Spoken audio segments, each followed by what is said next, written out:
Hello friends, வணக்கம். Welcome to Sargunas சமையல். இன்றைக்கி நம்ம சேனலில் சத்துக்கள் அதிகம் உள்ள முருங்கைக்கீரை துவையல் தாங்க செய்ய போகிறோம். இந்த ஒரு துவையல் செய்து வச்சுக்கினா போதுங்க, 3 வேளைக்கும் வச்சு சாப்பிட்லாம். செம்மையாக இருக்கும், எல்லாருமே விரும்பி சாப்பிடுவாங்க. அதே மாதிரி ரொம்ப சத்தானதும் கூட. இப்போ இந்த முருங்கைக்கீரை துவையல் எப்படி செய்யுதுன்னு பார்க்கலாமா? இதை பண்ணுறதுக்கு 2 கட்டு முருங்கைக்கீரை வாங்கி வச்சுருக்கிறேன். 1 கட்டு துவையல் பண்ண போகிறேன், 1 கட்டு பொரியல் பண்ண போகிறேன். இந்த காம்பெல்லாம் ஆஞ்சிட்டு எடுத்து வச்சுக்கலாங்க. எல்லாருக்குமே தெரியும் முருங்கைக்கீரையில் எந்த அளவுக்கு இரும்பு சத்து இருக்குதுன்னு சொல்லிட்டு. வாரத்தில் 2 முறையோ 3 முறையோ இந்த முருங்கைக்கீரையை சமைச்சு சாப்பிட்டு வந்தோம்னா நம்ம டாக்டர்கிட்டையே போக தேவையில்லைங்க. அந்த அளவுக்கு சத்துக்களை நமக்கு அள்ளி கொடுக்கும். இந்த முருங்கைக்கீரையை எங்கே பார்த்தாலும் கண்டிப்பாக மிஸ் பண்ணாமல் வாங்கி சமைச்சு சாப்பிட்ருங்க. இப்போ எல்லாத்தையும் ஆஞ்சிட்டு 2-3 முறை அலசிட்டு இந்த மாதிரி வடிகட்டுறதுல எடுத்து வச்சுருக்கிறேன். கொஞ்சம் கூட தண்ணி இல்லாமல் நல்லா வடியட்டும். அடுப்பை பற்ற வச்சுட்டு ஒரு கடாய் வச்சுக்கோங்க. அதில் 1 டேபிள் ஸ்பூன் எண்ணெய் ஊற்றிக்கலாம். மிளகாயை எண்ணெயில் வறுத்துட்டு துவையல் செய்யும்போது டேஸ்ட் ரொம்பவே நல்லா இருக்குங்க. நான் ஒரு 7 காஷ்மீரி மிளகாய் எடுத்துருக்கிறேன். நீங்கள் இதுக்கு பதிலாக நாட்டு மிளகாய் கூட உங்கள் காரத்துக்கு தகுந்த மாதிரி சேர்த்து வறுத்துட்டு எடுத்து வச்சுக்கலாம். இப்போ பார்த்திங்கன்னா நல்லா வறுபட்டுருச்சு. ஒரு தட்டில் நாம் எடுத்து வச்சுக்கலாம், ஆறட்டும். அதே எண்ணெயில் 1 டேபிள் ஸ்பூன் உளுந்தம்பருப்பு சேர்த்துக்கலாம், 1 டேபிள் ஸ்பூன் கடலைப்பருப்பு சேர்த்துக்கலாம், 1/2 ஸ்பூன் சீரகம் சேர்த்துக்கலாம், 1/2 டேபிள் ஸ்பூன் வரமல்லி சேர்த்துக்கலாங்க. கூடவே ஒரு 10 பல் பூண்டு சேர்த்துக்கலாம். சேர்த்துட்டு இதெல்லாம் ஒரு பாதி அளவுக்கு வறுபட்டு வர வரையும் வறுத்துக்கலாம். மீதி பாதி அளவு மற்ற பொருட்களை சேர்த்து வறுக்கும்போது வறுபட்டுரும்.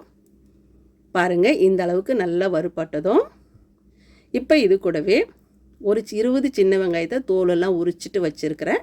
இதை சேர்த்துக்கலாம். இந்த துவையலுக்கு இந்த சின்ன வெங்காயம் சேர்த்து செய்யும்போது டேஸ்ட் ரொம்பவே நல்லாயிருக்கும். கூடவே ஒரு 2 பச்சை மிளகாய் சேர்த்துட்டு இந்த வெங்காயம் பார்த்திங்கன்னா இந்த அளவுக்கு வறுபட்டு வர வரையும் வறுத்துக்கலாங்க. இப்போ இது கூடவே ஒரு தக்காளியை கட் பண்ணி சேர்த்துக்கிறேன். ஒரு மீடியம் சைஸ் தக்காளியை நான் கட் பண்ணி சேர்த்துருக்கிறேன். தக்காளியும் இந்த அளவுக்கு வதங்கி வரட்டும். வதங்கி வந்ததும் அடுத்ததாக இது கூடவே ஒரு 2 டேபிள் ஸ்பூன் வறுத்த வேர்க்கடலை சேர்த்துக்கிறேங்க. கூடவே ஒரு லெமன் சைஸ் புளி சேர்த்துக்கிறேன்.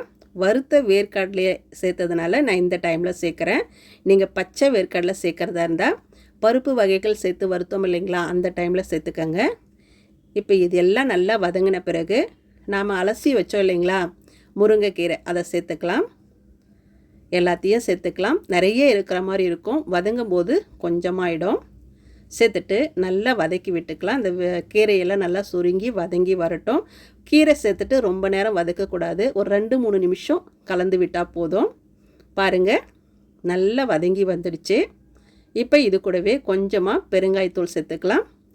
பெருங்காயத்தூள் சேர்த்துட்டு அடுப்பு ஆஃப் பண்ணிவிட்டு நல்லா ஆற வச்சுடுங்க. ஆறட்டும். ஆறின பிறகு எப்படி அரைக்கிறதுன்னு பார்க்கலாம். நல்லா ஆறட்டும்.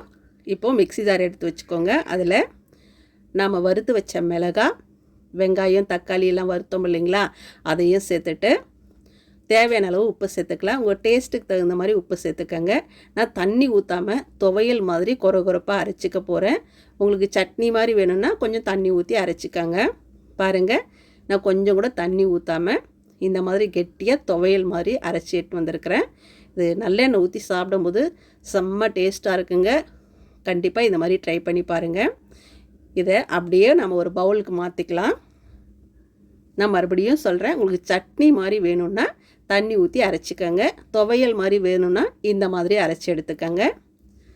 ஒரு பவுலில் சேர்த்துட்டு இதை தாளிக்க கூட தேவையில்லைங்க, அப்படியே சாப்பிட்லாம். ரொம்பவே நல்லாயிருக்கும். இப்போ உருண்டை பிடிச்சோம்னா இந்த மாதிரி வரும். பார்க்கும்போதே பாருங்கள், சாப்பிட்ணும் போல் இருக்குது.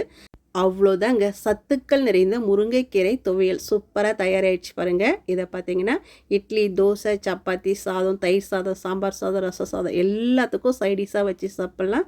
செம்மையாக இருக்கும். சுட சுட சாதத்தில் ஒரு கரண்டி துவையல் வச்சுட்டு நல்லெண்ணெய் ஊற்றி சாப்பிடும்போது ஒரு தட்டு சோறு இல்லை 2 தட்டு சோறு கூட சாப்பிடுவாங்க. அந்த அளவுக்கு ருசி செம்மையாக இருக்கும். முருங்கைக்கீரை வாங்கினா மிஸ் பண்ணாமல் கண்டிப்பாக இந்த மாதிரி செய்து பாருங்கள். செய்து பார்த்துட்டு எப்படி வந்ததுன்னு கமெண்ட்டில் சொல்லுங்கள். இந்த வீடியோ பிடிச்சதுன்னா சர்குணா சமையலுக்கு சப்ஸ்கிரைப் பண்ணுங்கள், லைக் பண்ணுங்கள், கமெண்ட் பண்ணுங்கள். மறக்காமல் உங்கள் தெரிஞ்சவங்களுக்கு நிறைய ஷேர் பண்ணுங்கள். நன்றி, வணக்கம்.